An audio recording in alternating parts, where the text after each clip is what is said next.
Bueno, conmigo el profesor Rommel Escarriola, obviamente nuestro historiador. Profesor, la educación en Panamá, nos independizamos de Colombia, éramos un departamento olvidado donde no había centros importantes de estudio, y lo que hace el gobierno conservador es traer a los hermanos de La Salle, los hermanos cristianos, a que manejen la educación en Panamá. Bueno, en 1903 prácticamente 1904. no había escuela, resultado de la Guerra Civil de los 1000 días. En 1903, Manuel Amador Guerrero trae a los hermanos cristianos para que se encarguen de la educación. Y eso fue no solo en la ciudad de Panamá, sino en todo el interior de la República. Posteriormente, el gobierno conservador, que dura hasta 1910, aunque su presidente en 1910, José Domingo Valdía, era conservador, pero se lleva a cabo una unidad entre liberales y conservadores en ese gobierno y se concreta entonces la construcción y edificación del Instituto Nacional de Panamá. Con la edificación del Instituto Nacional, tal vez ocurre un antes y un después en la educación panameña y se convierte en una educación laica. Bueno, es que toda la base de la educación nacional en 1903 era totalmente clerical. En el Instituto Nacional, en sus inicios, el rector Justio Facio tuvo una polémica, incluso que fue a los medios de comunicación social, en ese momento era la prensa, donde se discutía en base a cuáles eran a ser los lineamientos ideológicos de la educación. Justo Facio liberal se planteaba una educación de carácter laica, y Bernardino de la Concepción, que casualmente había sido el defensor de Victoriano Lorenzo, en su confesor en el juicio posterior de Victoriano Lorenzo, trajo como consecuencia una polémica, y justo Facio, que era el rector de estos centros de estudio, decidió retirarse de la educación, y la polémica continúa en base a una polémica de nivel ideológico. ¿Cuál es la línea de la educación? ¿Cuál es la filosofía de la educación? ¿Laica o clerical? En la actualidad creo que la educación se debe batir ese punto. ¿Qué es la educación que queremos? Y primero, ¿cuáles son los fundamentos ideológicos y filosóficos de la educación?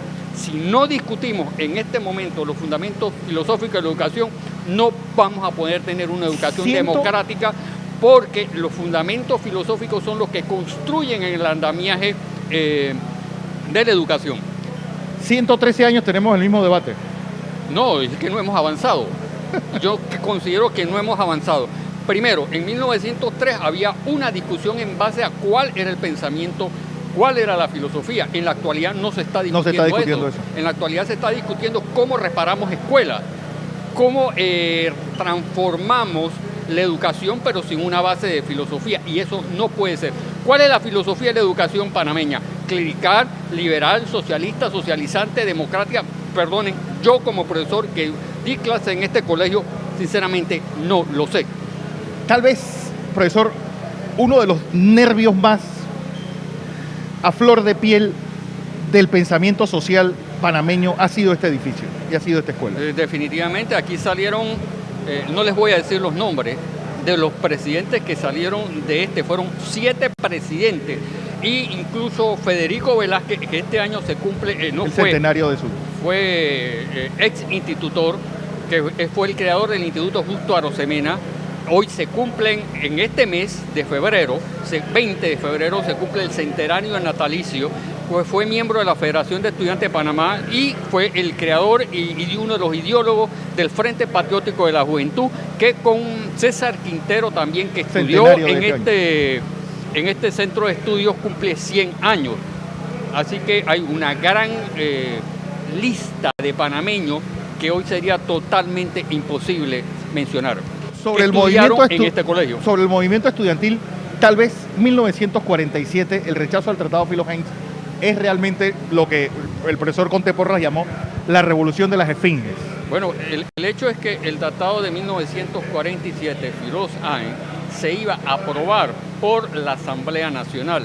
Y en ese instante ya el movimiento estudiantil, que se había organizado en 1943 y 44 a raíz del Congreso de la Juventud, que se celebra en el Instituto Nacional, que traía la línea política y democrática del año anterior. En México, un año anterior, se había determinado que se iban a crear frentes y movimientos estudiantiles en contra del nazifascismo. El 47 es importante porque fue en el Instituto Nacional. Mira, aquí no hubo ni comerciantes, ni industriales, nada.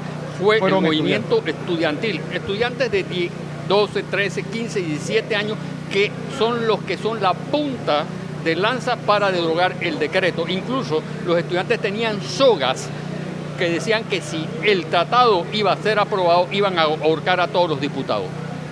Oiga, ese tratado le daba la permanencia a los Estados Unidos de bases todos los militares, sitios de defensa. porque a raíz de la Primera Guerra Mundial se había determinado aumentar las bases militares en todo el territorio de Panamá, no entre la franja solo de Colón y Panamá.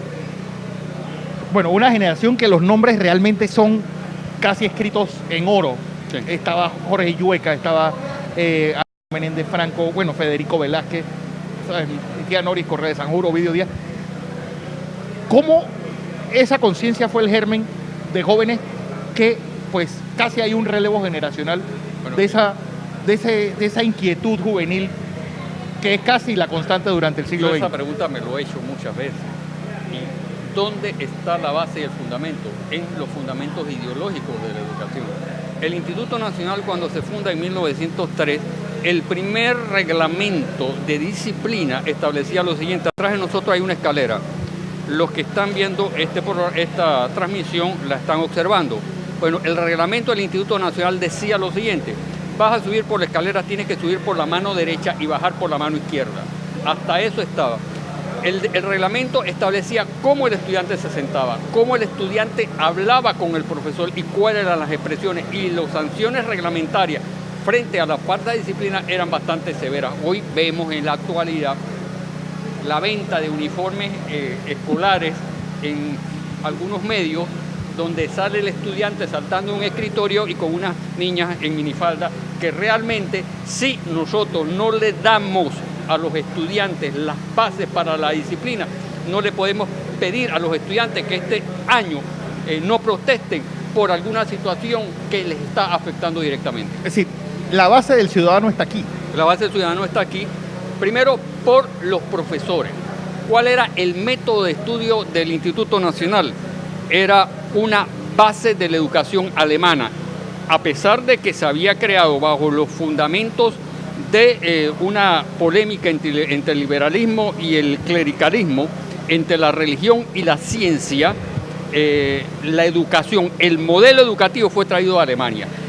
Incluso las formas de las bancas, cómo estaban distribuidas, cómo estaban construidas, era todo el modelo alemán. Y ahí vino Richard Neumann, vino una serie de profesores incluso españoles que fueron los primeros forjadores de la conciencia cívica.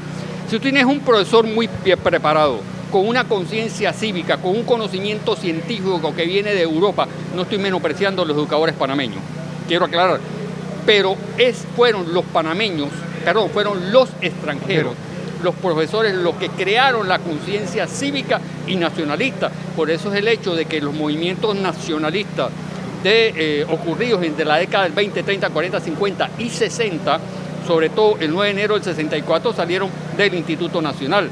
Y no es cierto que el 9 de enero del 64 fue una subversión comunista, como plantearon los medios de comunicación social en los Estados Unidos. Fue los institutores que no estaban en una organización política, que fueron los que llevaron a cabo el impulso para el 9 de enero del 64. Ese ingrediente social lo da la base de profesores republicanos que llegaron en la década del 30. Definitivamente que sí. Científica. O eran republicanos españoles, eran intelectuales alemanes que habían sido formados bajo la filosofía de Schopenhauer, la filosofía de Kant, de Hegel, y eso fue lo que fomentó, fue el ingrediente que se introdujo en los cerebros y en la mente de los estudiantes. Ahora, ¿qué le estamos inyectando a los estudiantes en la actualidad?